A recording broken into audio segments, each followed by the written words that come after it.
Okay, dive in with me here.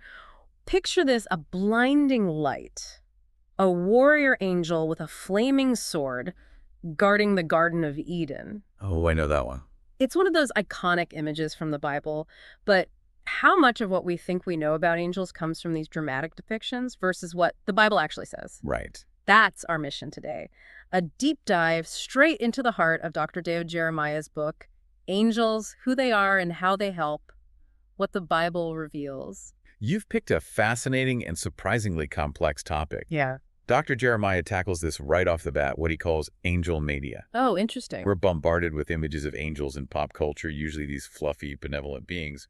But he argues that this can actually overshadow their true nature as described in the Bible. It's almost like we've taken these powerful spiritual beings and tried to fit them into a Hallmark greeting card, hasn't it? Exactly. And that's where sticking to the Bible as our primary source becomes so crucial, just as Dr. Jeremiah emphasized. Makes sense. It's about cutting through the noise and getting back to the root of what Scripture actually tells us about these messengers of God. Because, let's be real, the term angel itself, it literally translates to messenger, right? You got it. It's not about wings and halos. It's about their role as emissaries of God. Precisely. They are spiritual beings, often described in terms like wind and fire, highlighting their invisible yet incredibly potent nature. Think about it. Wind is invisible, yet it can topple trees, and fire, while beautiful, can also consume entire forests. Wow. It speaks to a power that we may not fully comprehend, operating on a different plane of existence. Okay, that's actually a really cool way to think about it, this unseen power that's constantly at work. But if they're that powerful, it's easy to see how people might be tempted to worship them, which is something Dr. Jeremiah cautions against, right? He does. He highlights that angels, while worthy of our awe and respect, are not meant to be the object of our worship. That belongs solely to God. He uses the powerful story of John attempting to worship an angel in the book of Revelation. Even John, who witnessed incredible things, was pulled back from that line. It's a good reminder that even those closest to the divine can get a little starstruck. But it does make you think, if an angel appeared before you, how would you even react? That's a question we could all ask ourselves. Yeah. But getting back to their role, the book dives into the vast array of tasks they're entrusted with, from warriors to protectors to those who bring comfort and even God's wrath. Talk about a diverse resume. We see this in those vivid biblical accounts.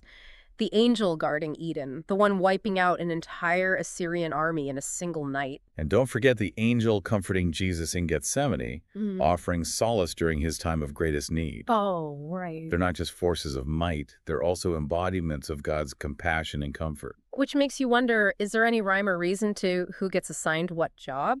Dr. Jeremiah hints at a hierarchy within the angelic realm, right? He mentions terms like thrones, dominions, powers, which makes it sound like a well-structured organization. It does, and it's a concept that's fascinated theologians for centuries. I bet.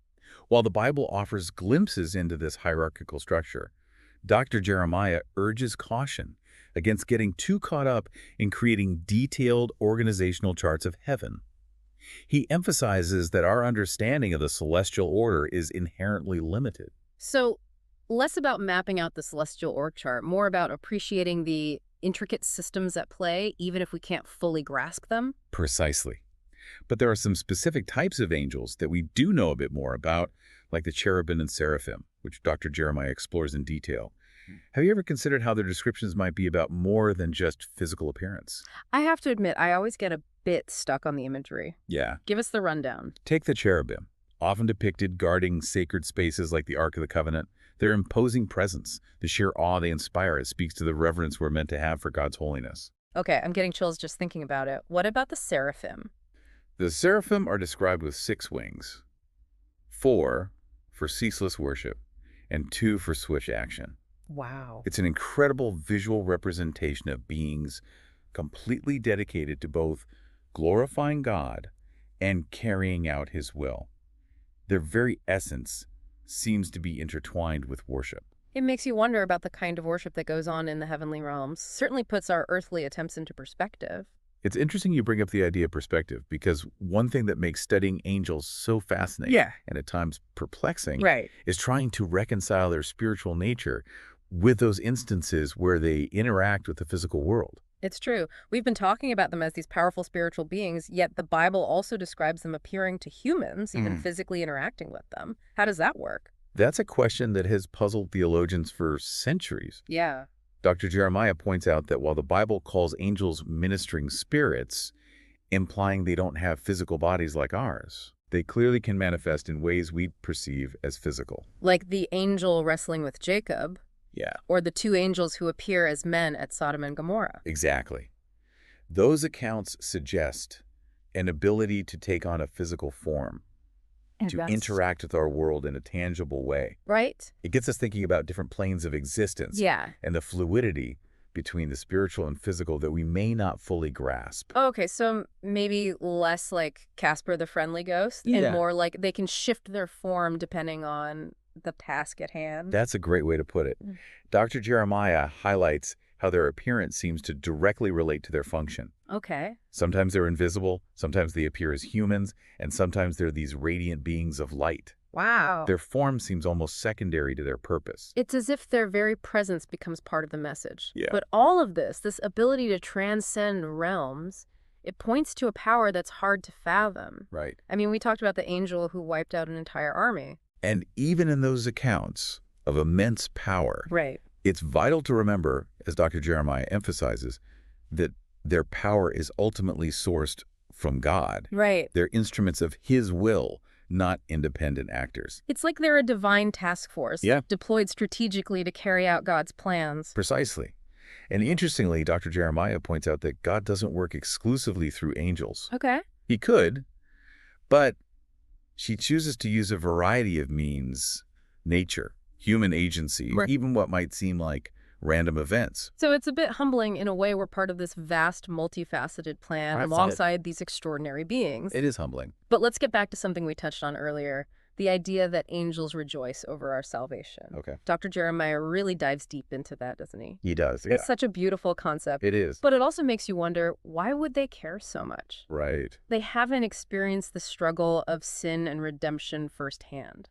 It's a profound question. Yeah. Dr. Jeremiah suggests it highlights the immeasurable value God places on humanity.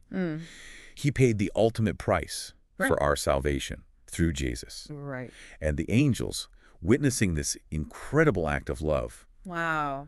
recognize its magnitude on a level we can only begin to grasp. It's almost as if they see a cosmic shift when someone turns to God. Yeah. A ripple effect of grace that extends far beyond what we can perceive. Exactly. Wow. And perhaps their joy also stems from the glimpse it gives them of the heavenly reality, Oh. the unity and restoration that awaits those who choose God. Right. It points to the depth of joy and fellowship we'll experience in the presence of God. Wow. A joy that surpasses even their own experience as heavenly beings. It makes you want to ask, what would it look like for us to embrace that same depth of joy, that same awe and wonder at the gift of salvation, even amidst the messiness of our earthly lives? It's a question worth pondering. Definitely. And it ties into something else Dr. Jeremiah explores, Okay. the angels' role in worship. Oh. He describes them surrounding God's throne, engaged in perpetual adoration and praise. It makes you think about those times you've felt a tangible sense of God's presence during worship. Yeah, Those moments where the veil between heaven and earth feels thin. absolutely. Could we be catching glimpses of this angelic chorus, It's possible. even if we can't fully perceive them? It's a beautiful thought. Yeah. Dr. Jeremiah emphasizes that angelic worship is characterized by both profound reverence and incredible freedom. They approach God with the utmost awe and respect for His holiness. Right. Yet their worship is also full of joy, Wow. a reflection of their deep love for Him. It's like they've mastered that balance between reverence and abandon. Yeah. They don't hold back in expressing their love and adoration. And Dr. Jeremiah suggests we can learn from this. Okay. He challenges us to cultivate that same spirit of reverence and freedom in our own worship, Wow. to allow ourselves to be fully present in God's presence, to express our hearts without reservation. So less about hitting the right notes and more about aligning our hearts with theirs, Right. recognizing the privilege and joy of approaching the throne of grace. Precisely. Yeah. And this concept of alignment extends beyond just worship. Okay. Remember, angels are also known for their unwavering obedience to God. They're the ultimate just do it crew. That's a good way to put it. No questioning, no hesitation, just pure, joyful obedience. Yes. It makes you wonder, what could we accomplish if we approached God's commands with that same level of dedication?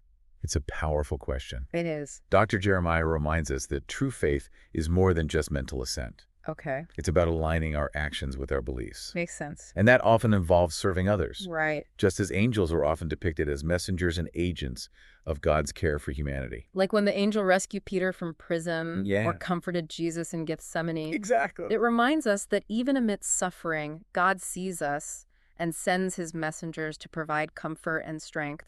Exactly. And Dr. Jeremiah reminds us that this angelic ministry of comfort and guidance extends even to our final moments. Wow. He describes angels escorting believers to heaven, offering solace and companionship during that transition. It's a comforting thought, It is. especially when facing the loss of a loved one. It speaks to the incredible compassion of God, Yeah. the way he cares for us, even as we leave this earthly life and enter into his eternal presence. It's a beautiful image to end on. It is beautiful. But before we get ahead of ourselves, Yeah. there's still a lot more ground to cover. Right. We can't talk about angels without addressing the darker side, Right. the reality of fallen angels. That's right. While exploring the angelic realm can be awe-inspiring, it's crucial to remember that this isn't just a feel-good topic. Right. As Dr. Jeremiah reminds us, we can't ignore the stark reality of those who rebelled, those who chose darkness over light. It's almost like looking at the flip side of a coin, isn't it? Yeah, it is. The same potential for power and glory twisted into something sinister. Right. It makes you wonder, if angels are these beings of pure obedience, how could any of them choose to rebel against God? Well, Dr. Jeremiah delves into the story of Lucifer, a being of incredible beauty and wisdom Right. who let pride and ambition lead him down a path of rebellion against God. It's a classic cautionary tale, isn't it? It is. The idea that even the most magnificent creations can succumb to the allure of power. Yeah, It's a good reminder that pride really can be a slippery slope for all of us. precisely. And Lucifer's fall, as Dr. Jeremiah explains, wasn't a solitary event. Oh. He drew other angels into his rebellion, creating the demonic forces we often refer to as demons. So it wasn't just one bad apple. Unfortunately, no. It's like a whole network of fallen angels now working against God's plans. Unfortunately, yes. Dr. Jeremiah makes it clear that these fallen angels, Oh, yeah. these demons, Okay. are actively engaged in trying to deceive and destroy humanity. They operate in the shadows, whispering lies, Right. tempting us away from God's truth. It paints a pretty sobering picture of the spiritual battle that's raging all around us, doesn't it? He does. We've talked about angels as messengers, warriors, guardians. Yeah, But what about their role in this ongoing conflict? right. Are they actively fighting these demonic forces? Absolutely. Dr. Jeremiah emphasizes that this is a very real, Okay. very active conflict. Wow. While we may not see it with our physical eyes, there's a spiritual war being waged for the hearts and minds of humanity. Right. And the good news is we're not left defenseless. So what's our part in all of this? Right. Do we have a role to play in this cosmic battle, or are we just bystanders? Dr. Jeremiah is clear we're not bystanders. Okay. We're active participants in this spiritual battle. And how do we do that? We're called to put on the full armor of God, as described in Ephesians 6, Oh, okay. to stand firm against the enemy's schemes. That's such a powerful image. It is powerful. Suiting up for spiritual battle. But practically speaking, what does that look like? How do we stand firm against something we can't even see? Dr. Jeremiah highlights the importance of staying rooted in God's word, Okay. of being vigilant in prayer, Right. of surrounding ourselves with fellow believers. Mm. It's about recognizing the enemy's tactics, Right. those temptations, doubts, and fears that can creep in and lead us astray. So it's like a constant game of spiritual chess.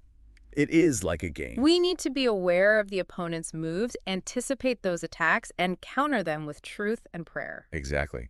And knowing we're not alone in this fight can make all the difference. Right. We have the ultimate victory through Jesus Christ, who has already overcome the power of darkness. That's a powerful reminder, but Dr. Jeremiah doesn't shy away from the role angels will play in the end times, does he? He does not.